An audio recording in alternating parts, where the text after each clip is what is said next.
अस्सलामुअलैकुम और प्रणाम दोस्तों।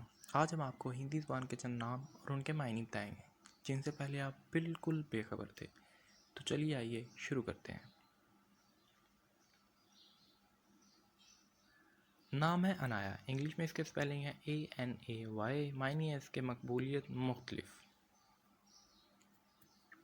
नाम है प्रियंका। इंग्लिश में इसके स्पेलिंग है PRIYNK। मायने है इसके खूबसूरत प्यार करने वाली। नाम है शनाया। इंग्लिश में इसकी स्पेलिंग है SHANAY। मायने है इसके लकी खूबसूरत। नाम है रिया। इंग्लिश में इसकी स्पेलिंग है RIY। मायने है इसके रक्स।